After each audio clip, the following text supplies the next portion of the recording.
1991 is so back, baby. All this and more coming up on This Week in Retro. High-resolution color graphics. This land of high technology. The revolution in technology that made the information age possible. Those kids are not afraid of computers. Neo-Geo, re-released 35 years later. It's happening! Two Tales of the Wild West from Nintendo and Commodore. TV gets retro gaming. We'll look at retro gaming in the media, but also gaming in retro media.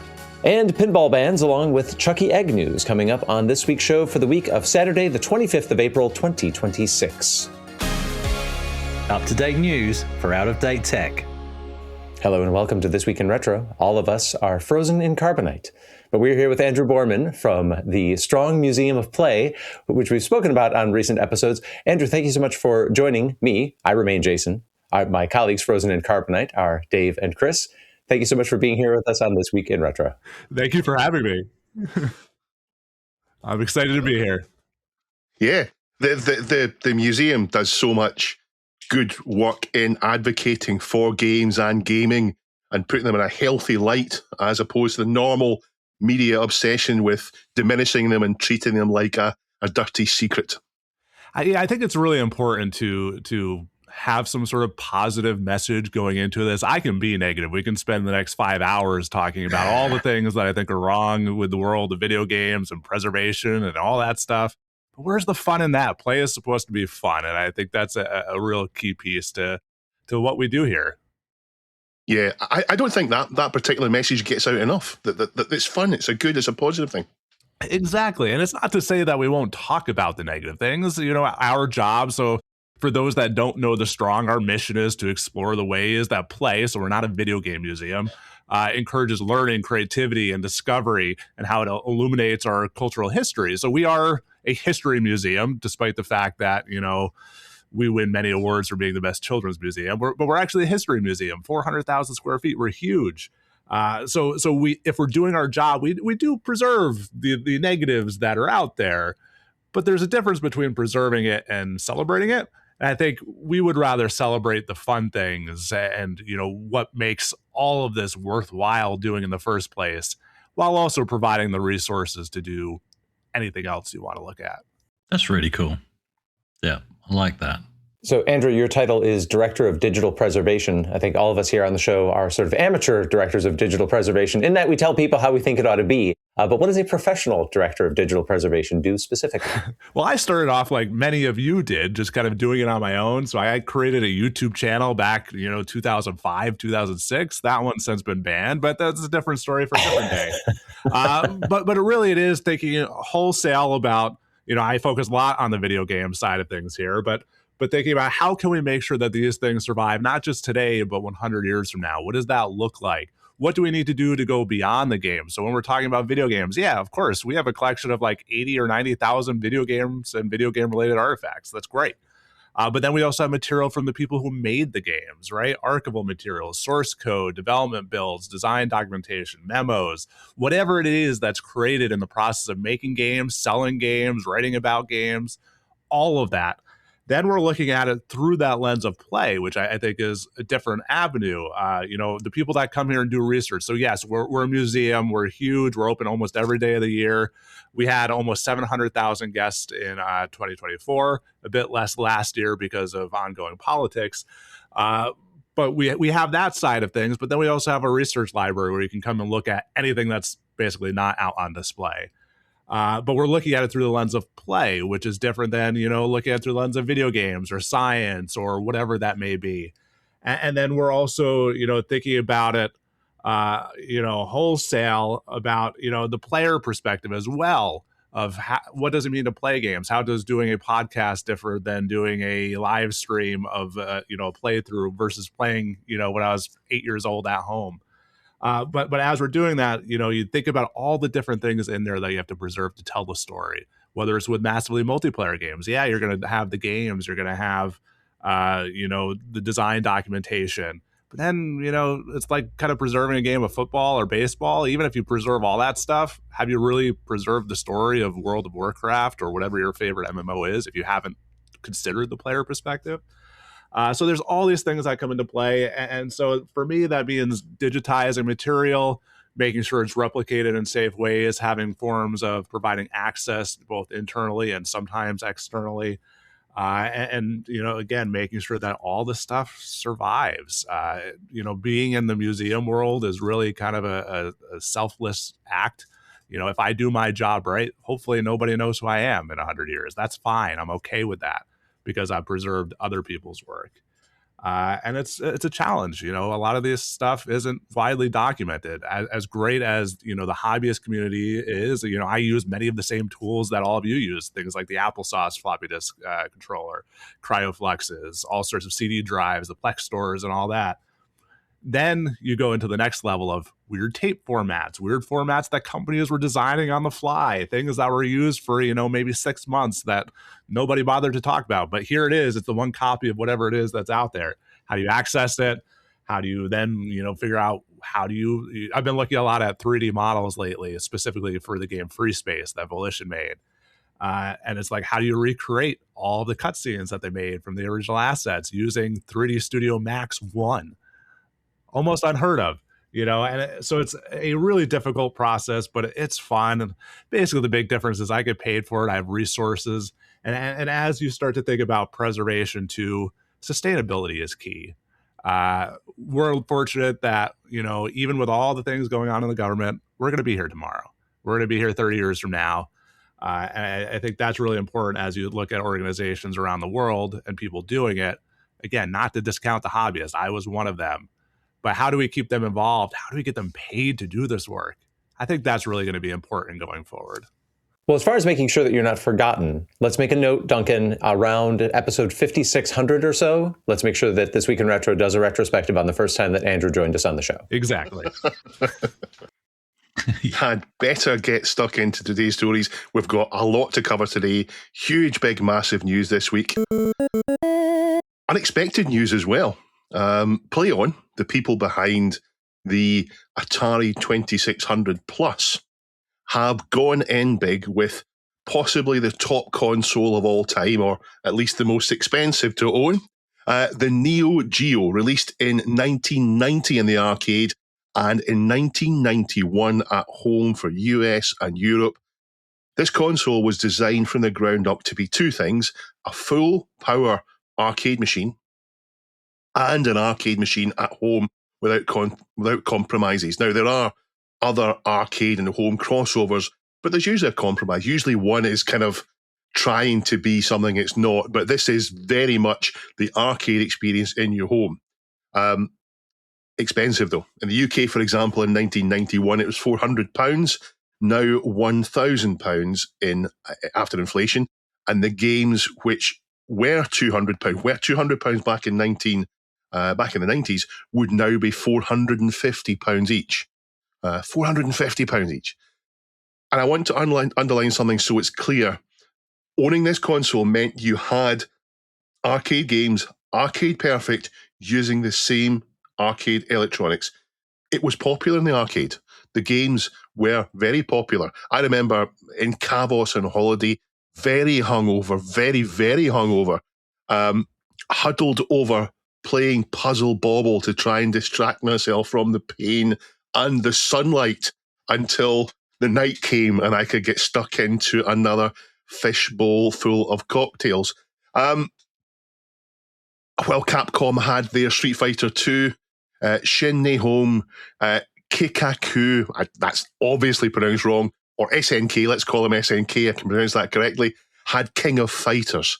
Not quite as successful as SF2, but still incredibly successful. They also had the kind of the slick Garu and the weapons-based Samurai Showdown, if you like your versus fighters. But that's not all. Metal Slug is maybe the most iconic game from the Neo Geo. Beautiful hand-drawn pixel art. And is it maybe the best run-and-gun series of them all? Maybe. And that's not all. Fantastic shooters like Pulsar and Blazing Star. There's Viewpoint, which is a Zaxxon-like shooter, I guess. Aero Fighters, there's competitive shooter, Twinkle Star Sprites, and there's more. There's puzzle games, there's platformers, and there's beat-em-ups. Loads and loads of genuine top-quality arcade games on a home console. hope I've got the message across. I hope I haven't laboured that too much, but it's just how good the Neo-Geo is. And I think we knew it at the time, but at the same time, we only read about it in other magazines. There wasn't, to my knowledge, there wasn't a Neo-Geo magazine on the shelves beside ST format and Amiga format and PC format and all the rest of it. And it's a bit curious because you heard about it while looking for something else.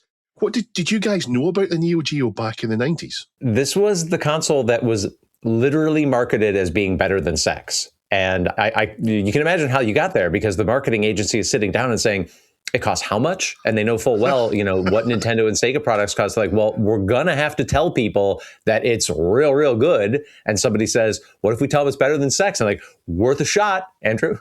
Yeah, I mean, there was always that one kid who would have everything growing up. So there was that one kid who briefly had a Neo Geo home console for maybe a few months, but even they realized the game cost was prohibitive. Yeah, we had a Neo Geo. I think they had the gold unit, so the 2-slot down at the grocery store for a while. But beyond that, I think I saw the home console once. Chris, did you have one? I didn't have one. 2 or 3? I had 5 of them. Yeah, just sitting around. No, I played on the arcade cabs over and over again in Tunbridge Arcade in the 90s, 2 doors down from Woolworths. And they had quite a few Neo Geo cabs, usually with big bench seats up against them so you could sit down and play, and with 4 games installed on each. And my go-tos were Last Resort, which is a fantastic, I wouldn't call it a bullet hell, Dave, but it's a side-scrolling. It's an R-Type clone, that's what it is, but it's one of my all-time favourite games. And Trash Rally, which is a top-down racing game where my favourite vehicle, it basically looks like a rubbish truck, but you can smash all the other cars off the track and essentially cheat. So there were my 2 go-to on that. But yeah, I do remember the rumours of, you can get this at home and it's exactly the same. But the rumours I heard, and they were just rumours, were that it cost £1,000 for the console itself. But adversely, £100 per game. So not quite as expensive as the reality on the game side, and a lot more expensive for the cost of the console, were the rumours I was hearing, but outside of any of our budgets, way outside. Yeah. For the home package, and to be honest, I didn't know about the home package until years after I had been playing the games in the arcade. And just, you wouldn't think, can I get a version of this on a cartridge from a house? You would never think that. But the home package came with this great big chunky arcade controller using micro switch, although not for the buttons. And in 1991, it was the best controller in the world. It's got modern competition now from fight sticks from all over the place, but I expect it's still extremely good.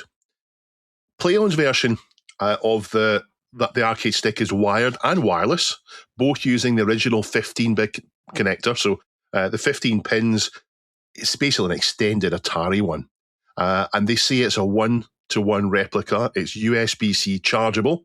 And just like their 2600 plus range, everything they've released for this is compatible with their new AES and also with historic ones, the original ones that you would get in the 90s, or, as we've established, you wouldn't get in the 90s because you couldn't afford it. As for the modern AES itself, this is where it gets interesting. This is the console, and I'll read this directly from what they say on their site.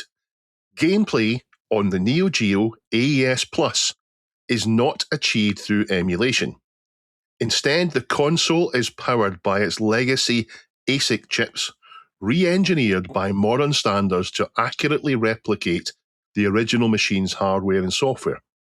The system natively plays game software from both new and old game cartridges for the most authentic retro gaming experience. Not emulation, not FPGA approximation, but true console reincarnation etched back into silicon. Now, that's fascinating they've said that. It's also bold because you can't update the firmware on an ASIC. An ASIC is a little IC, it's a integrated circuit. You create it, you put it in this, and that's it forever. There's no updates. If they make a mistake, they're stuffed. And they won't be they won't be using new old stock. They've said that. They won't be reproducing the old ones, but they'll be using the I'm not sure where they've got this information from. Rumour has it that the people, Furtek and Jotego, who have both worked on Mr. type projects, Furtek has lasered off the resin from ICs to see the actual trace underneath. Rumour has it that's who's done it. I have a friend who's working on this project, and I asked him, and he couldn't tell me. Sorry, I think he knows, but he couldn't tell me. So maybe that'll come out. We have had Ben Jones, the guy from PlayOn who's in charge of this project. He's been a guest on the show before, so I've got his email. So I'm going to be emailing him until he gives me answers on the things I've got to answer. I won't give up. Also available to buy is the arcade controller by itself and a gamepad based on the later Neo-Geo CD controller. Again, also a one-to-one replica, so it'll be the clicky D-pad due to the micro switches. There's a memory card, also, again, one-to-one replica, but without the need for a battery. It's backwards compatible, so you can use this to store high scores, save games and progress, and it is avoiding the battery because it's using flash memory rather than battery-backed SRAM, which is what you had in the 90s. There's 10 new carts being released on launch with more to come. I say new, but these are for the most part the greatest hits of the Neo-Geo. Metal Slug, the King of Fighters 2002, Garu Mark of the Wolves, Big Tournament Golf, also known as Neo Turf Masters, Samurai Showdown 5 Special, Polestar, and Twinkle Star Sprites. Now, those 7 are, if someone said these are the top 7 Neo Geo games, you could possibly agree with them, or you could certainly see where they're coming from.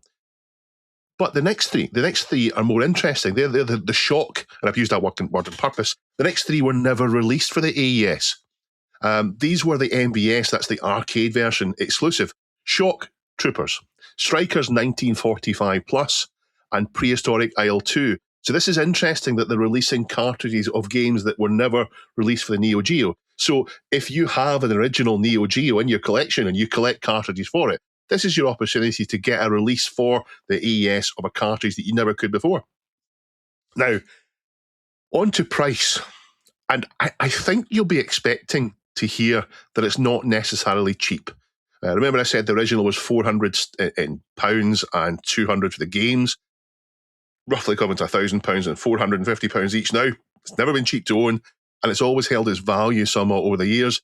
The new version is £190, which doesn't sound terrible for the base console on the arcade stick. But you will need cartridges because this has no internal storage. If you buy this, you need to plug a cartridge in. You need to get the cartridge from somewhere. Replica cartridges are not cheap. You can get a modern 161 in one cart. You could have got it, I believe, for about £120. That's buying the MVS version and an adapter to plug it into the AES, or at least you could until very recently when this was announced and anyone who has it has sold out. There's nothing available now.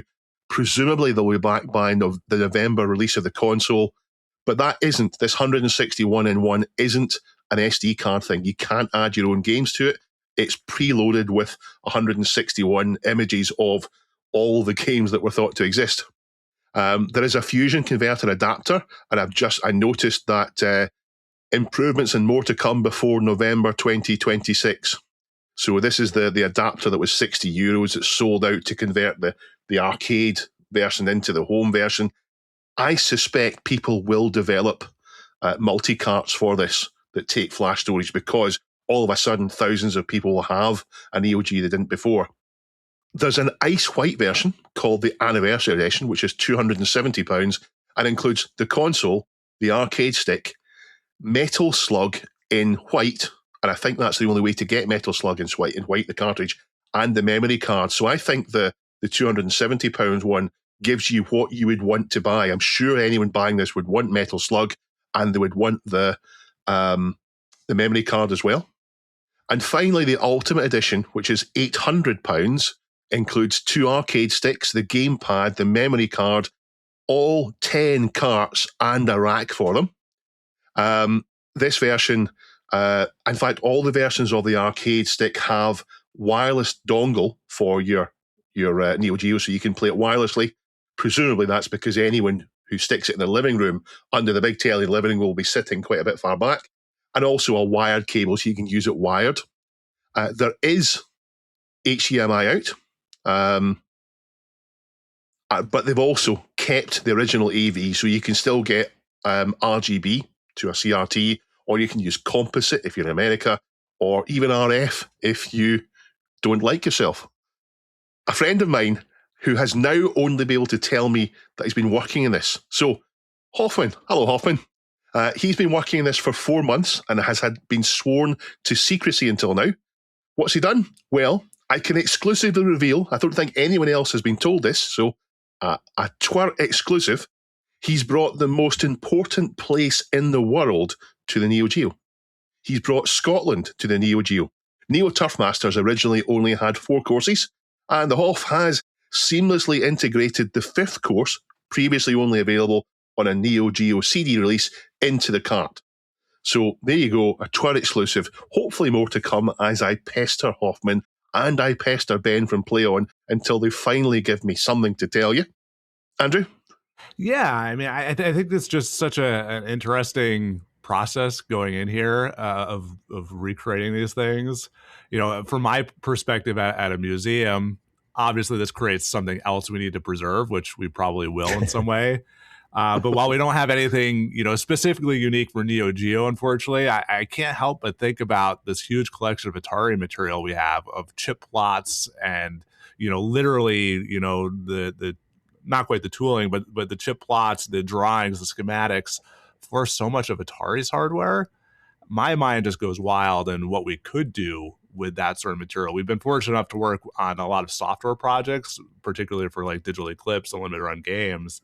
But thinking that we have hundreds of these schematics, I think the possibilities here are pretty exciting. Now, wait, are you compelled to archive every single arcade type machine that comes out? Like, do you have a sub basement that's full of stacks of Nintendo on chips? So we do have about 400 arcade and pinball machines total. It's not it's not the biggest collection in the world or anything like that, but we have a pretty wide range of games. You know, everything from the popular games of the 70s, 80s, 90s, but some prototypes, unreleased games, and then, you know, some fun titles. Like we have the Japanese table flip game, for instance, which is really exciting. So we don't have everything, but as we build the collection of archival materials, that's where you start to fill in some of the blanks of, okay, yeah, well, you don't have that, but you have maybe the code from it, you have the schematics. Sometimes, like I said, it goes down to the screw level of like, here's the screw that went into, you know, whatever weird Atari game. And so you can, you know, look at the CAD drawings and, you know, well, a good example of this is we don't have Marble Madness 2, which has since found its way online, but we do have the drawing for the cabinet. And we do have video of it. We have all these other things. It's pretty cool, but nobody has asked us to work on a hardware project yet. I wonder if that's coming. Well, maybe Ben, if you're listening from PlayOn, Ben is brave. He's doing things that not everyone does. You compare what PlayOn do to what Retro Games Limited do. PlayOn are doing more interesting things. So maybe that'll happen. I did ask Hoffman what else he's been doing, and he wouldn't tell me. It's not just been the golf. And he said, and he gave me this wording to use, he simply winked at me and rode off into the sunset. So I did ask him, does that mean you're doing Sunset Riders? And he said, no, absolutely not. But he wouldn't tell me anything else. I will get more from him. Sadly, he wouldn't confirm who else is involved in the project. As I said, I know Furtech has said he's got some involvement, so he's decapping silicon chips. That's what he's famous for. So presumably that's where the ASICs have come from, but I can't say that's a fact. But it's a very brave decision to use the ASICs. What do you think, Chris? Oh, this is tempting. You know, I don't jump in on everything. I'm very particular about what I buy. In all honesty, I'm happy to play Neo-Geo games on my main cab, but I have wanted to put next to my main cab either both or one of the following two. An original Jammer, because obviously then I can get boards to swap out, and an original Neo-Geo because of my nostalgia for those two particular games I mentioned before. The Neo-Geo cabs, one came up about a year ago right here in Perth, and it was only $1,000 Australian. and that came with, I think, 1 or 2 games as well, which is a fantastic price. That's not normal, though, and I wish I'd jumped on it now. And the home console, bizarrely, seems to cost more. I've seen places selling that, and that costs a lot more than just $1,000, as do the games. That one was marketed as being better than sex. Yeah, that's what it is. Yeah, marketing works. Can I just interrupt to say, at 50 years old, that's not a very high bar. I can't be bothered with all that anymore. Yeah. Anyway, moving on. But yes, this is actually quite tempting because the prices, and it is already on pre-order from 2 retailers I found in Australia, EB Games and The Gamesman. Both have it listed as pre-order, and the price is very similar to what you were quoting in pounds, Dave. So I'm going to have a think about this one. Yeah, I'm going to have a very careful think about this one. Do it. Yeah. Even just for the games. Even if I end up with an original cab, but I buy these reissue games, they're so much cheaper than buying the original used copies. So, does it feel different to you because it's got the original ASICs and because it uses carts? Does that make it different than another reproduction mini console? Does that make it feel much different to that, or much the same? I think it makes it feel different to anything we've had before. Yeah. Anything we've had before, even FPGA, which I haven't put my hands on until my Spectrum Next Issue 3 eventually arrives. I haven't touched FPGA, so I can't really comment there. But emulation, I'm happy with software emulation, but there's always that thing in the back of your head, is this how it should be? So this feels so much closer to the original than any reissue we've seen on the market at this point, which is exciting. So are you going to buy it, Andrew? So maybe. It's funny because I literally just drove an hour to pick up an empty arcade cabinet last week. And so it's a Korean-made candy cabinet in the Japanese style because it was free. So that was exciting. But I've owned a Neo-Geo 4-slot in the past before I went to grad school, which was awesome. You know, I always had the last blade. I preferred the first one. Neo Turf Master, some Metal Slug, and then the 4th slot was always like the Swappy. So it's tempting, but at the same time, do I just buy another arcade board and buy the used games? At the same time, I work at a museum, so most likely we will buy one. I have a Neo-Geo here in my lab with a handful of games in the collection, the museum collection. And, you know, we have a flash cartridge so we can, you know, put on some of the, virtual re-releases. You can reformat them to work on the original hardware, which is fun. And we have a 4-slot cabinet here. It's like, do I really need one? No. But also, I kind of want one. Jason, how many have you ordered? I've ordered 0. That's probably where I'm going to remain on this. You know, there's a question that I've seen asked a lot about things like the upcoming the A1200, which goes along the lines of, you know, what can the market size possibly be for people that crave the neo-retro experience of owning a retail product? And remember, we're talking about retail products here. Sometimes on This Week in Retro, we're covering hobby products for which, you know, the break even or the this is worth my time is maybe 100 units sold. And this is a retail product. It's much higher than that. So people said, like, who needs a more or less, you know, fully functional original Amiga, given that the entire buying universe for those machines was only, you know, a few million, pick your favorite number, but, you know, a few million. And I need to ask that question about a replica Neo-Geo for the retail market because it has, to me, a similar vibe. Now, you know, we've talked about kind of the lore around the Neo-Geo. Dave, you've gone through a lot of the different specifications and why this would feel different than, say, you know, and we haven't even touched on the fact these games are available on GOG. You know, all the SNK classics, you know, you can get out there. They do sales all the time. So if you've had the itch to scratch of playing these games, there's lots and lots of different ways you've been able to do that without even a hardware purchase. So, I get it as they're trying to identify new worlds to conquer. That's a thing you have to do in retail as well. But I will be intrigued to see who the market ends up being. Who are the people that raise their hands and say, this is for me? That's an interesting point, Jason, you just raised, because actually a lot of the games are also available on the PlayStation Store. You can play them, and it's just feels just like the original to me. So there are many ways to play these games. You're right. Yeah, so I actually just saw something this morning when I was waking up that Josh Fairhurst, who is the founder of Limited Run Games, who's since left, he's been watching the sales as much as you can through, the public facing storefront to get an idea of order numbers. He seems to think that, there's been 5,000 sales. I don't know if that means games and hardware. I don't know what that means in terms of how he's tracking it. But that's kind of interesting to see, even at this early go, knowing that it's not out. They haven't shown anything, quite frankly. If there's been a few thousand sales, that's not bad. But I do think there is still a limited market here because it's not cheap. No, I think that the thing that this has that another console doesn't is the arcade link. Because if you didn't see one of these, like myself, you didn't see one of these in person, your mates didn't have one, you couldn't even consider buying one yourself, you still played it in the arcade. I still huddled over, as I said, Puzzle Bobble. We still played Polestar. You still saw it in the arcade, Neo-Geo, Max Mega 330, whatever the spec was coming up. That's iconic.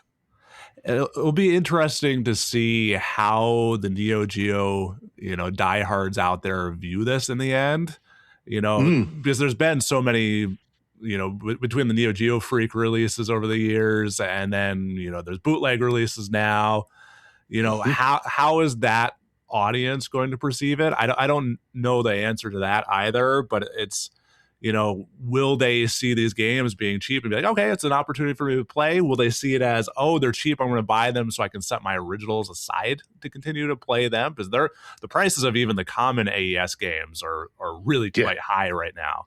Yeah. I don't think it's going to have a huge impact on the overall market of, Neo Geo games, because those that want the originals will buy the originals. But there's something there, and you can't discount those diehards. There's a reason why Neo Geo forums have been one of the few to survive for this many decades. Yeah. So it's a mythical thing. You can go now and buy it. We'll put links in the show notes. I bought mine because I, of course, if it's not obvious, have already pre-ordered it.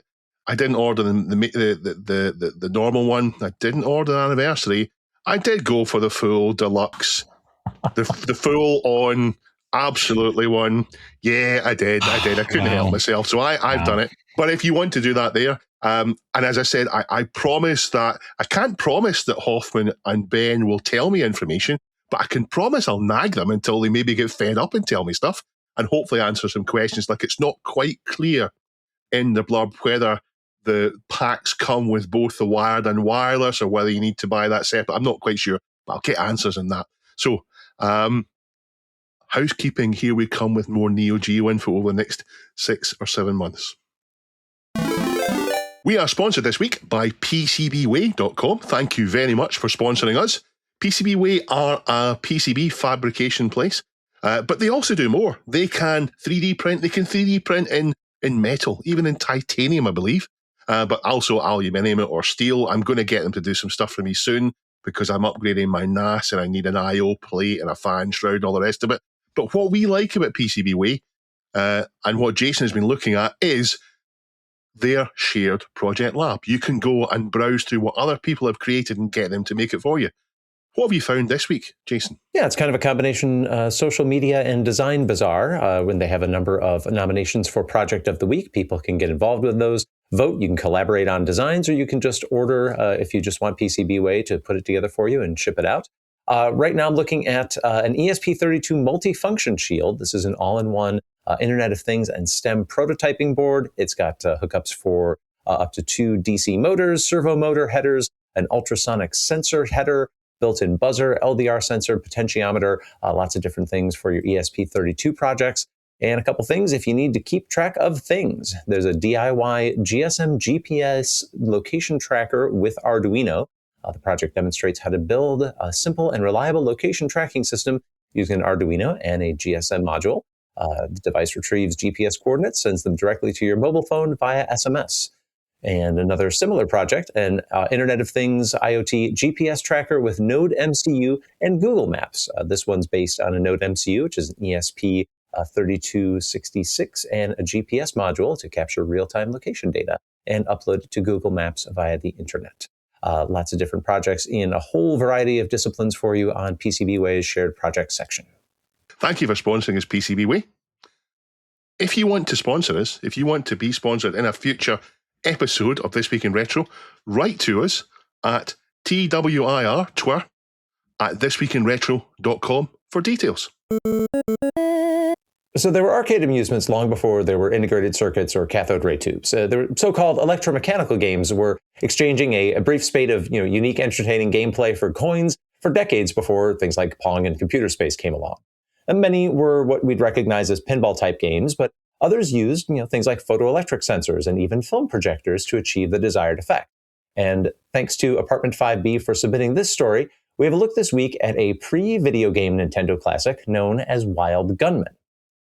Turns out that there's a Canadian YouTube channel called 74XX Arcade Repair, and he published a fascinating and stylish look at this fascinating piece of Nintendo history.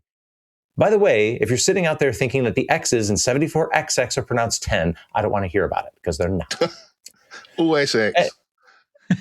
Anyway, the rebuild and archaeology into Wild Gunman mid-70s style is just the beginning. The video works in a lot of other Nintendo history, including the PlayChoice Red Tent, which is a very original Star Trek-looking spin on a head-to-head arcade cabinet that it's one of those things, I'm not sure if I've ever seen it in person or only seen it in images or in fever dreams, but it has that weird vibe of recognition for me.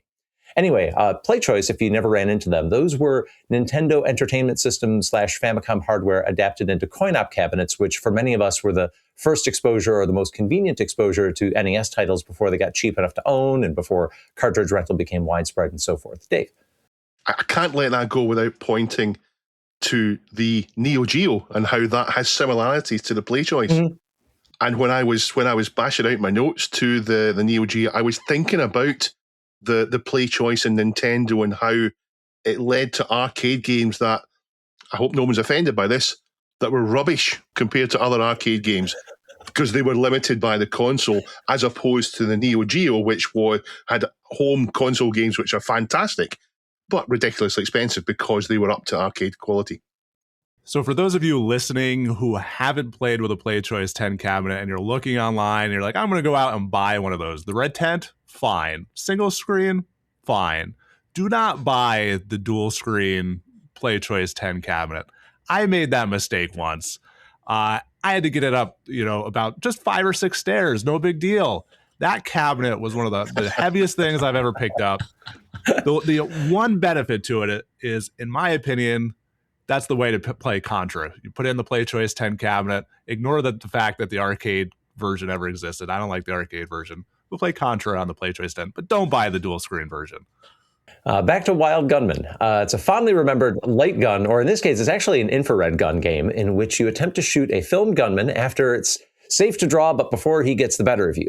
There are no digital graphics. It's just light up symbols on the game unit itself along with projected film.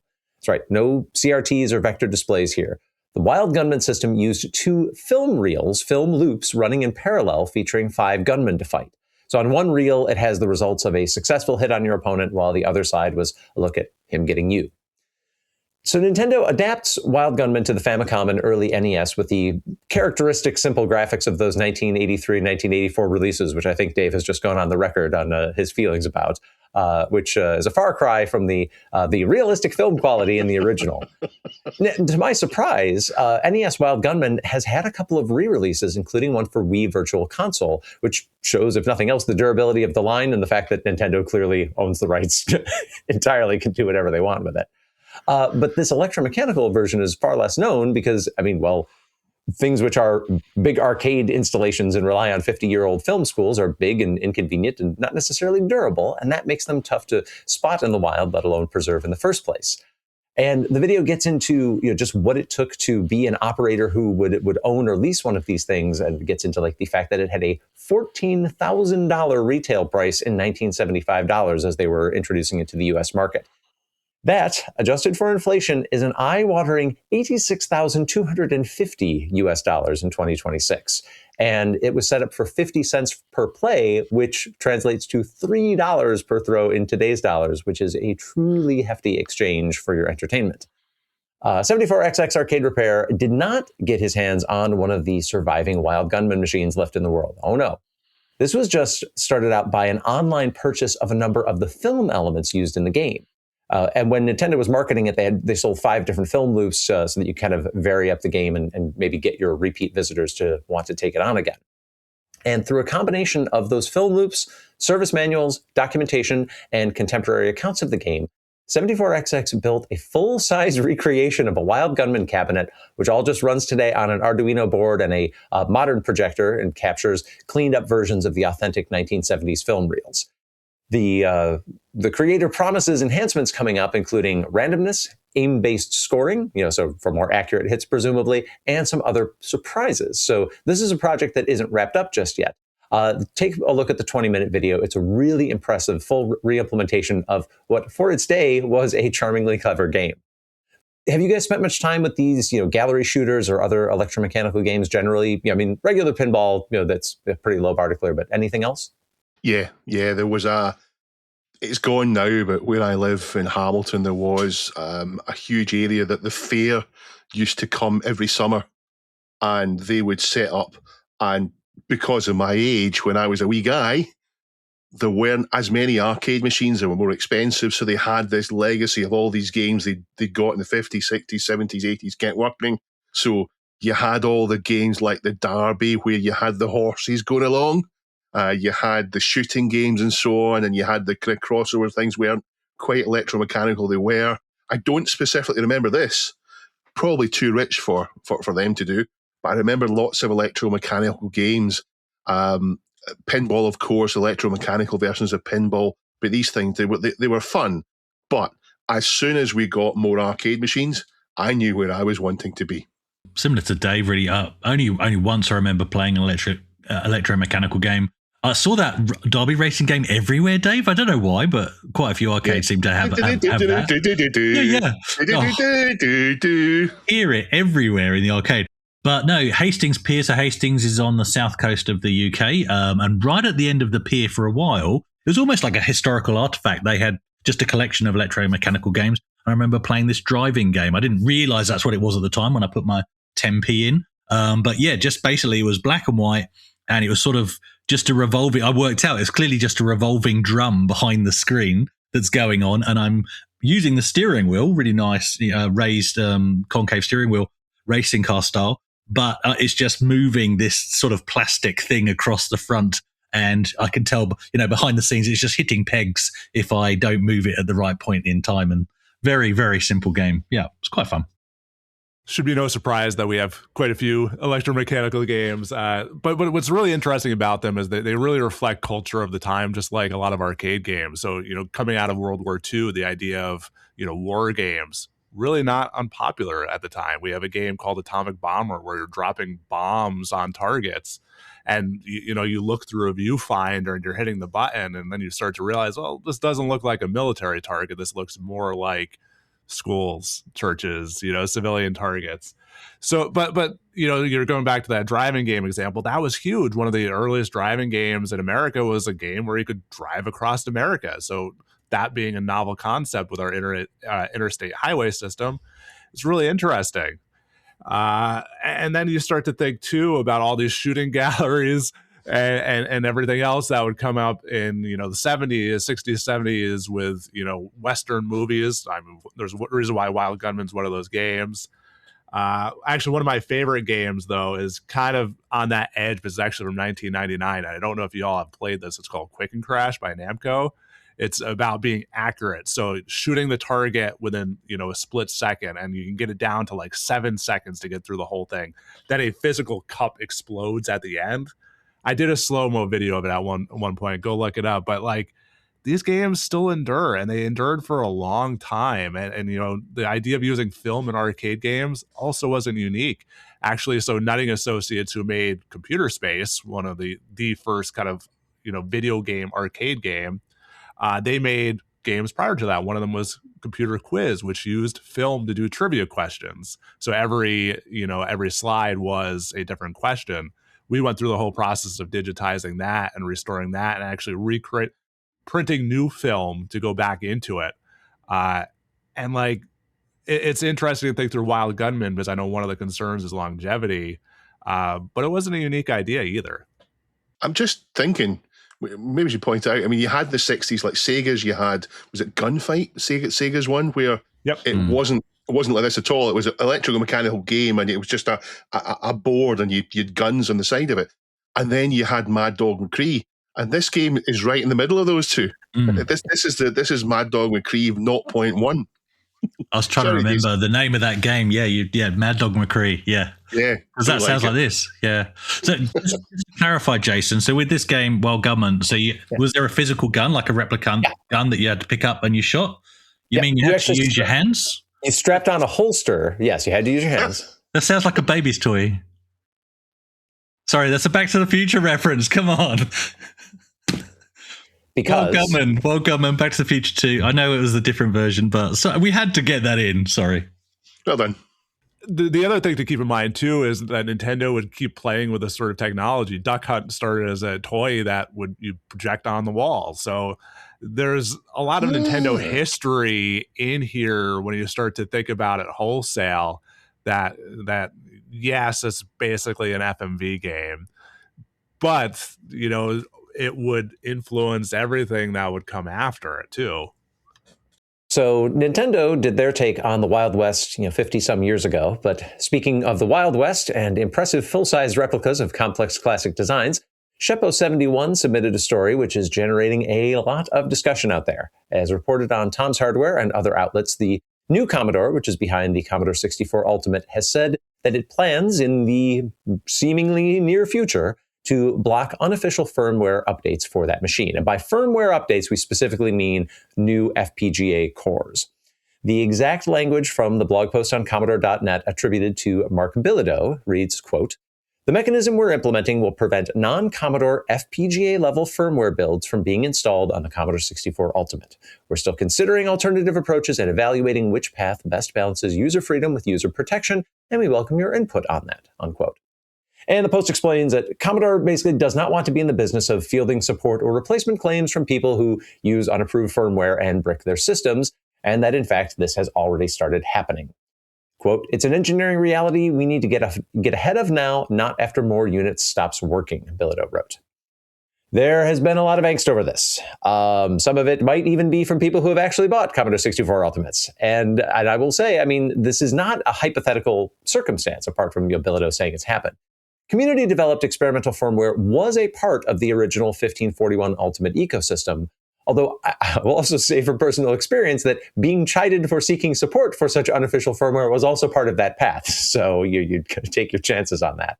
According to this post, Commodore doesn't even want people to use alternative firmware, whether they're experimental features or bug fixes on the current product or a completely different core which just uses the Commodore 64 I/O but delivers some other machine. I don't know. I'm finding it tough to get bent out of shape about this because there are lots and lots of other FPGA products out there for people who, want the freedom to flash in a bunch of community-developed cores. Does anybody want to take up an opposite position on this? Yes. All right. I have opinions here. All right. There's a problem with them selling this piece of hardware and then locking it down once they've got your money. That's not on. It's not good. I don't even think the EU would allow that. I think the EU has ruled against people who do that, who lock down things after it. For example, if you buy a coffee making machine and then they update the firmware that says you have to now buy our coffee pods and no one else's, the EU would rule against that. And the problem they've got is that people are using the wrong, or forcing or trying to force the wrong firmware onto it. And what they're talking about doing is putting some kind of key in the firmware that goes onto it so that the existing firmware would check the new firmware to see, does this have a key? And if not, it won't update it. Now, that means that if someone develops for the Commodore 64 Ultimate, someone develops a new thing which is maybe not completely stable, it might cause some games to have problems, so Commodore wouldn't want to release it, that then becomes not an option. So the answer, I think, to it is for Commodore to require this key to update the firmware, but not to keep the key a secret, so that someone like me couldn't force the wrong firmware onto it. I would have to be using someone's firmware that was at least designed to be used for this, rather than for a different model of the same line that Gideon made in the past. That's my answer there. And I don't think they're going to go ahead and do this. I think they were testing the water for this, and I think they've probably got the fingers burnt. So I don't know enough again about the hardware itself and kind of the specifics of what can be loaded on, but I do wonder if there's some sort of middle ground to be found. As much as people can say bad things about analog, when you look at the analog pocket, that has its standard firmware, but then you also have that open FPGA portion of it. I wonder if there's some sort of middle ground that can temporarily load something, some sort of other core image onto it without overwriting it, hopefully preventing some of these issues. Again, I don't know if that's even possible with this hardware, the way they have it situated. But thinking back to that talk that I brought up earlier about sustainability, I also get Commodores. They can't afford to replace everything for a boutique product, much like we were talking about the Neo-Geo. Even how many of these things have actually sold. But your point too is great, because if they sold it as being able to do something, that's a problem. Well, see, but they didn't sell it that way. Okay. They sold you a Commodore 64. And if there's a regulator out there that says if you sell an FPGA product, you have to just let people flash whatever core they want on it and support them later, then that's a naive regulation. No. They didn't sell this as a multi-purpose machine. They didn't sell it with that.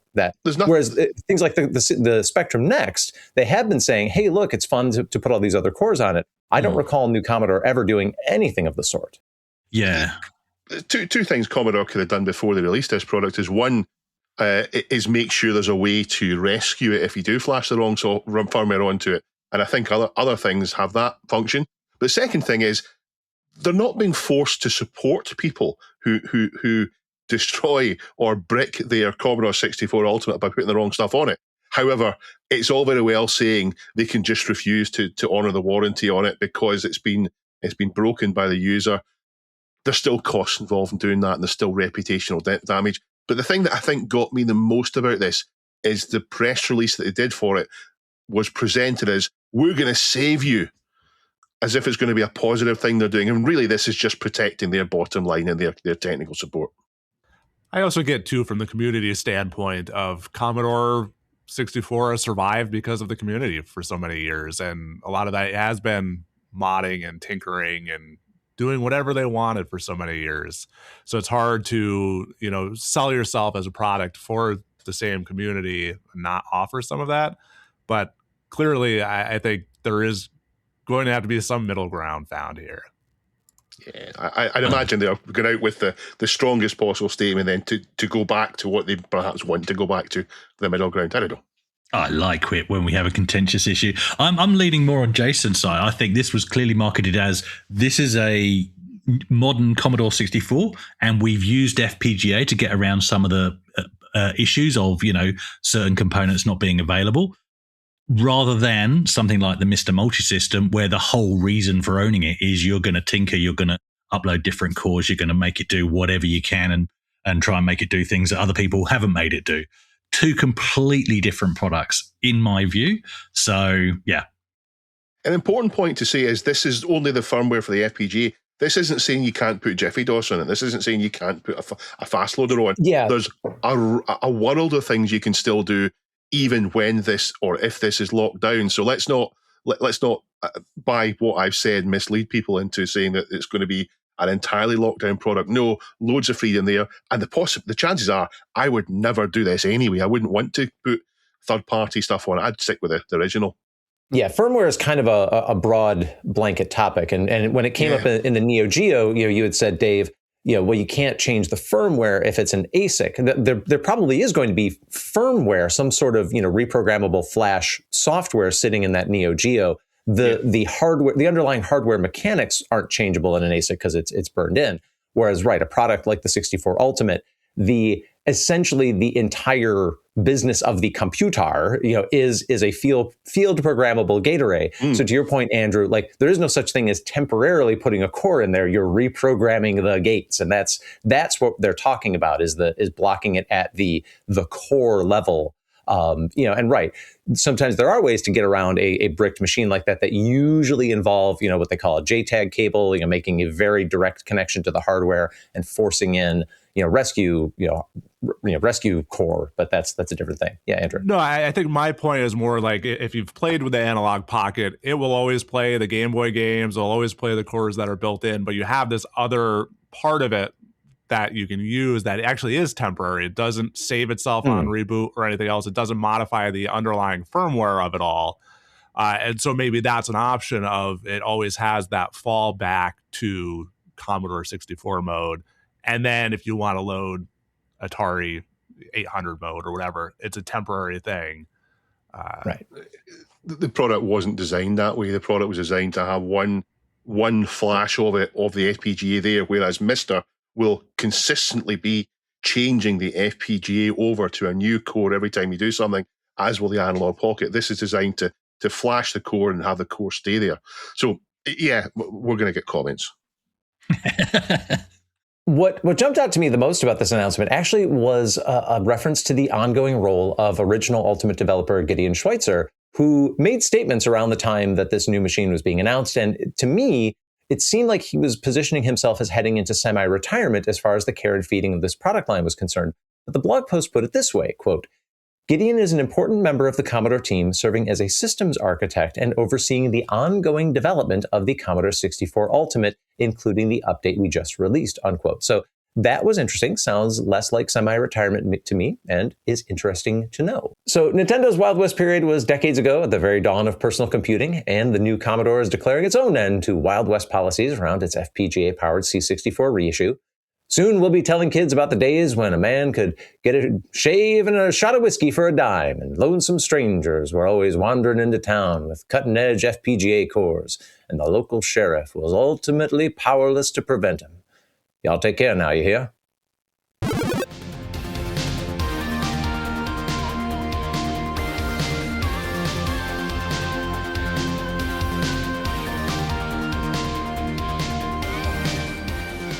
Duncan's birthday review Jubilee Drive continues. Thank you so much to Jinx for the review, saying that tour is always a highlight of the week. Enthusiasm is infectious. The host striking the right balance between nerdy and fun. I do think we strike a good balance between nerdy and fun. You can assign your percentages to each as you feel fit. Mike Daly previously of DMA and Rockstar. Was he ever at Rockstar? Don't know if he was. We talked about a GTA Xbox 3, so the GTA 3 Xbox development machine being found, and Mike did ask, he says, on the topic of GTA Xbox, got permission from Ob to post this from a private chat. He was part of the original GTA 3 team and was a senior member of the Edinburgh studio. And he said, all I can say is that I recognise the sticker. IT put them on everything to keep track of things. The version of the game on the dev out still has the ferry model. We removed that later because we didn't have time to do it properly. Going by the scuff marks on it, my guess is IT thought it was broken and threw it out. And Robert Crowther closed the loop on a comment he made way back in episode 220. He's found his dad's original type-in program published in a magazine from 1983. It's a photo development timer for the VIC-20. Thanks for digging that up for us, Rob. On to news in briefs. Indeed. Jason, you started. You had something. Yeah, I want to bring a story forward from last week because Andrew is here. It was a story on CBS Saturday Morning about Roger Sharp, who 50 years ago was instrumental in getting a New York City ban on pinball lifted, a ban that had been in place for 35 years before that. So, Andrew, how much does the strong touch on areas like this where forms of play and entertainment and diversion have been tightly regulated in, very significant major metro areas or even entire countries? What effects do bans like that have on how play develops? So one of my colleagues is always going out to Chicago for things like Pinball Expo and other events. I'll actually be out there in May for a different event. But we have a relationship with Roger Sharp. We're finding ways of working with him, making sure we preserve his story.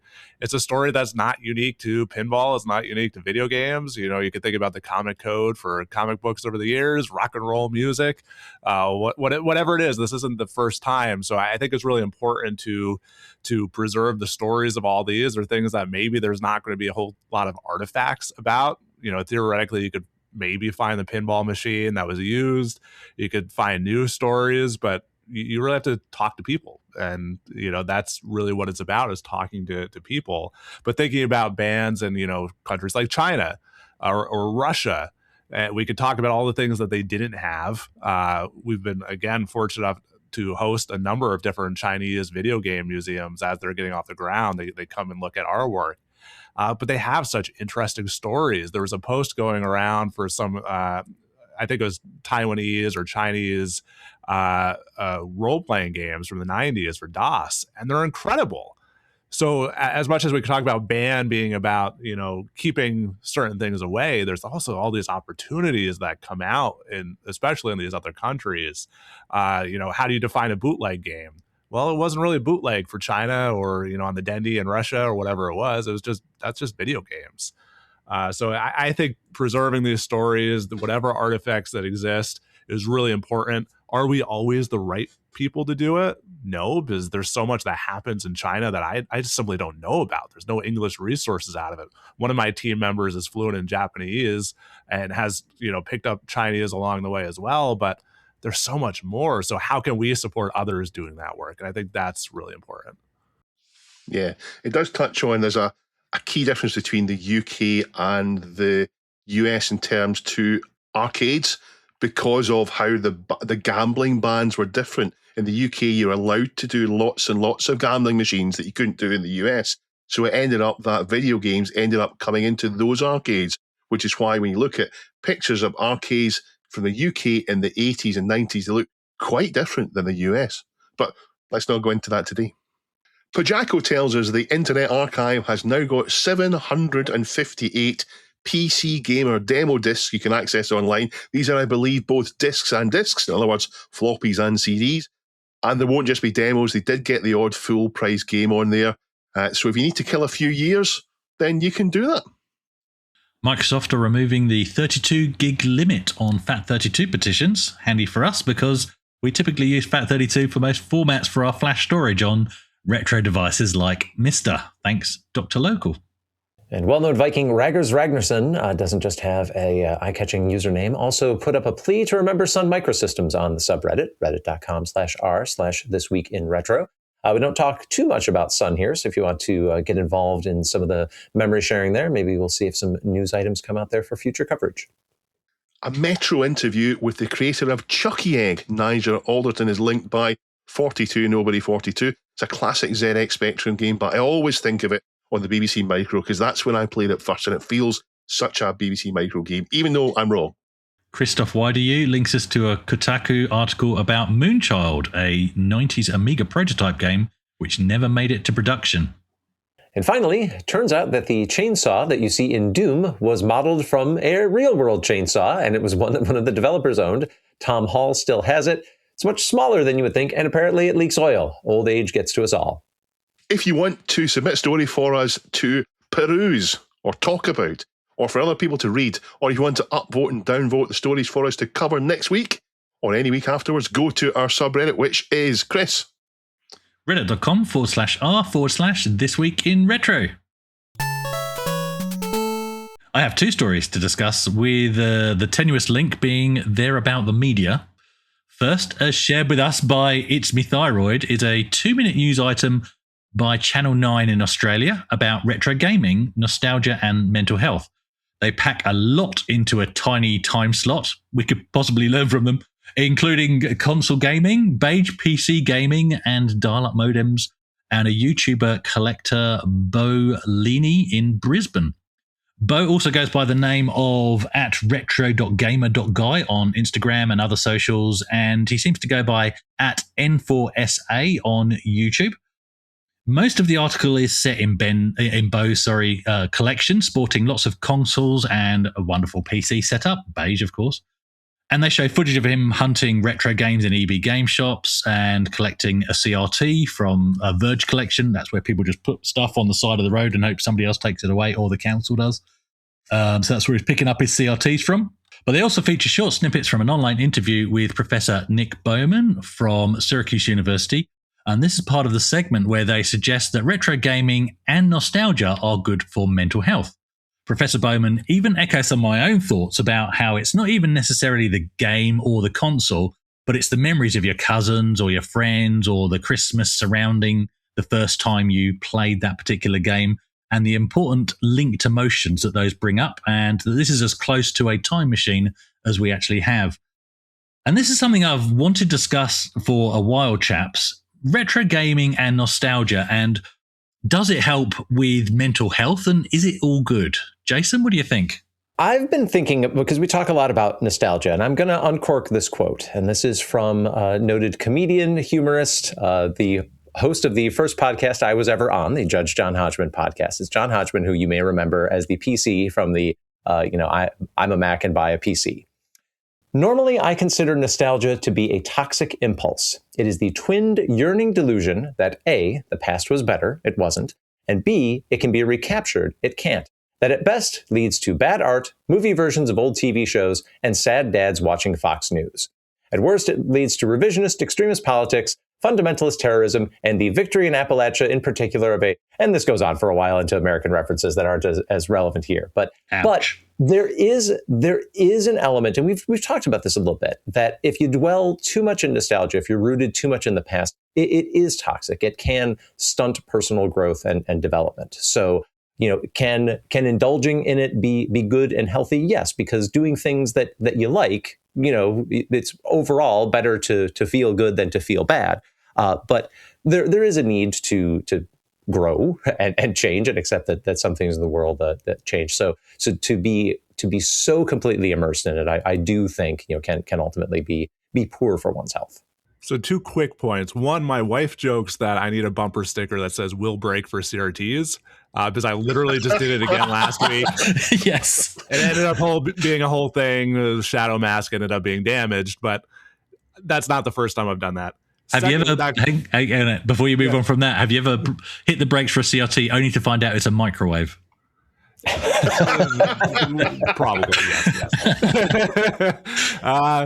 The second, I think that quote, nostalgia not being something that can be recaptured, I think that's really useful as we think about all the work that we're doing, talking about retro gaming, talking about preservation of that.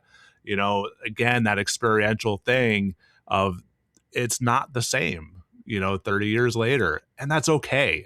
We're allowed to live within those realms in a healthy way. But as we think about, what video game preservation looks like, if you're just trying to constantly recapture the past, one, that's boring because not everybody has the same past anyway. Not all of us grew up, covered in cigarette smoke, playing an old CRT in our rooms. A lot of us did, but that's a different story. But I think, you have to capture those stories, and then you have to find ways of relating them to new things. And it's okay that we're not all going to have the same experience. I think nostalgia helps. A few years ago, Chris, you did cover an article that I think we dismissed in the show and said that nostalgia, when it said nostalgia was unhealthy, we said, I don't think what we're doing is. And we didn't say the article was wrong about nostalgia entirely, but we did say it was wrong about this. And look at the pictures of people visiting arcades like yourself, Chris. When you showed us pictures when you were on your holiday there, you looked happy. And Jason has threatened us with pictures of his birthday celebrations, and I suspect he enjoyed that and he was happy. The games can be enjoyed for what they still are now. You could say that some games haven't aged well, but some games have aged well. You can play a game now that you can hold in your hand. It's complete. It's finished. You can play it on your computer, and it's exactly what you need it to be. And it won't nag you to go online to buy gems, to buy gold coins, to go and do something else instead. And for me, those games are better. Next time you go into an arcade, stop and listen not to the games themselves, but to the people, especially the family arcades where you do get a wide range of ages. One of the most satisfying things here, whether it's in our console exhibit or we do have a full arcade exhibit, is to hear, the grandfather, the fathers talking to their grandkids, their kids, and the relationships, the conversations that come out of those things. Oh, I played this as a kid. But then, because of how we have it situated, whether it's the console exhibit where we have Minecraft next to Super Mario Brothers, next to Tony Hawk's Pro Skater 3, next to Super Mario, next to River Raid, or the arcade where you can play any of the classics, or you can play that 4-player Halo that came out a few years ago. The conversations that come out of that, the connections that can be built through our shared nostalgia. Yeah, Minecraft's not old for the kid. That is their today, but it's also their year or two ago. That's nostalgia for them as much as, 30 years ago is for us. It's remarkable. And that is the most satisfying thing, walking through the museum, hearing, I played this, here's what we did. I remember having pizza, whatever it was. It's magical. Yeah. No, cool. I totally agree with the points that were raised in the Channel 9 piece about the fact that, it isn't, and I've said this before, it's not necessarily about the Amiga sitting right next to me, but it's the memories of the friends I played that with. And it's not even necessarily the memories of the friends I played. Their names and their faces come to mind, and it's when we were up the park playing football or singing Bryan Adams because it was at number 1 in the charts yet again, and all of those kind of memories. And they all come back just from glancing at that corner of the room. And that's great. But I also do agree that, all things in moderation, and there is a danger that you can get obsessed with the past and almost want to travel back to it and live there again, and you can't, and you have to wake up to that reality and realize that there's plenty of good things about the present and your future as well. So I think it is a balance in all things, as we said. There's definitely a line. The other story, which we'll squeeze in, was one I just wanted to encourage any Amiga fan to go check out, and it was shared with us by Dracon Mallard. It was a written entry on hackaday.io by a guy called Tony Gocher, detailing how he was involved in the setup and use of an Amiga 1200 on the UK TV game show Krypton Factor, but in 1995, and that was quite late for this show. He details how this was an attempt to revive the show, which had been very popular in the 80s, but by this point was flagging. We all know Amigas were used in TV production, but this one was actually used in... Give me a sci-fi show that one used in. Bet you can't name one. Something. I can't remember. This one was used in several different ways, though. So it was part of a contestant challenge where the contestants actually used the computer itself to solve an on-screen text-based puzzle. But because they were using the A1200, they realized they could also use the Genlog feature. So that gave a more stable output to the broadcast recording equipment, so that rather than having to cope with the flicker of a CRT by pointing a camera at the CRT, they could actually take a direct feed from the A1200 when showing the audience what was happening on that machine. But also, you have to read it because the story is crazy and he goes into great detail. They used it to detect a signal from a massive water-cooled laser beam that contestants had to dodge whilst crossing Was it on a shark? Sorry? No, I wish it was on a shark. I wish it was on a... This would not have fit on a shark. You'd need a, I don't know, humpback whale or something. So the contestants had to dodge this laser beam while crossing on a raised walkway with, as he details, no safety gear whatsoever, nothing to protect their eyes from the laser, nothing to protect them from falling off of the raised platform. And basically what the A1200 was doing was, on detecting that there was a break in the beam, the Amiga would do some funky things with the studio lighting to signal a penalty in the game that they were playing. So it's a great read, and he's got stills from VHS copies of the show, and he's also got a link to the laser challenge footage as well, so you can see how that worked. All run using Amiga 1200. Fantastic. And if it wasn't for our subreddit, as we've said before, we wouldn't be aware of these amazing historic stories about crazy things like this. So thank you so much for taking the time to post them. So I love this story. We're home to the National Archives of Game Show History now, which we just started a few years ago. Oh, cool. We had a very similar thing, not quite as interactive as this, but we have, among many objects, the original flip dot display for Family Feud.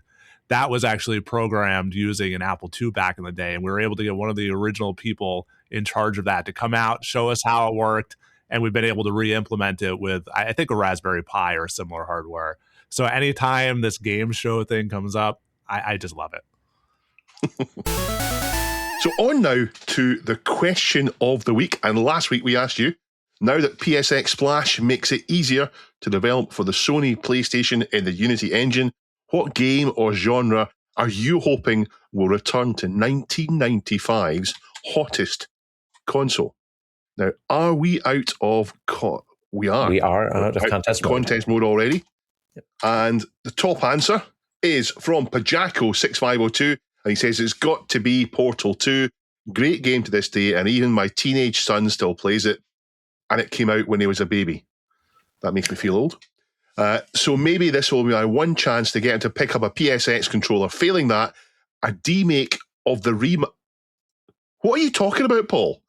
Failing that, a demake of the remaster of Crash Bandicoot, and then maybe a chance for my wife to pick up a PSX controller. A demake, a remake. So he's basically saying, because it was originally on the PlayStation 1, wasn't it? So take the remake and then take it back to the PlayStation 1, I think. Maybe Kay Savitz was onto something. Maybe Pajaco is starting to get a little incoherent on us. Maybe. Chris, you want to take the next one down? I want to take the third one, if that's okay. Well, my screen is the third one because it's me all over. It's from It's My Thyroid, and he says, recreate shoot 'em up construction kit in Unity and then export these games to the PlayStation. Fantastic. What a great way for getting terrible shoot 'em ups onto the PlayStation 1. Yeah. In here as well, he was top on my screen and seems to be stuffing the ballot box because I think he always wins these. Jeff Mendoza, 1995's hottest console was the Saturn, so I'm still waiting for a proper Sonic game on Saturn. The whole PlayStation fad will blow over. Andrew, what have you seen? I'm going to jump down to Pocket Tim. I'd love to see a conversion of the original Unreal. The PS1 had competent versions of Doom, Quake, Quake 2, Duke 3D, etc. Seems only fitting that Unreal joins the fray. I love this one because I think Unreal was being developed for PlayStation 1 at one point in time. So let's finish the job. That's a really good point. 950 says Elite ported. Okay. Why not? And he says, sorry, Dave, I don't think the PS1 would have enough VRAM or RAM to do justice to an open world game. Well, shrink the world down then. We have a new question for you to answer. And the new question is, what button mashing game would you love to play on a replica Neo-Geo controller? Now remember, the question is the controller, not just a Neo-Geo, but what would you love to play on a Neo-Geo controller? Answers on a postcard to the usual address, or alternatively, you can go to the subreddit at reddit.com/r/thisweekinretro and give us your answer. Thank you so much for joining us, Andrew. I hope you enjoyed it. Hope you had fun. Thank you. This was great. We will be back next week. Have we got a guest next week? Do we have a guest next week? Jason, you know these things. You're generally on the ball when I'm not. There's so many spreadsheets. There's so many spreadsheets that could be on. We do have a guest. We've got a guest. We've got 4 weeks in a row with a guest, in fact. So we've got a guest next week. We will see you next week. Thank you for joining us. Bye. Bye. We're all waving. We're all back to waving. Bye. Jason is waving in a unique manner. Yes. This Week in Retro was written and presented by Chris from 005 Agema, Jason from the Retro Adventurers, and Dave. It was edited by me, Duncan Stiles. The podcast version of the show is available through your favourite podcast app, including Apple Podcast and Spotify. And the video version is available on the This Week in Retro YouTube channel.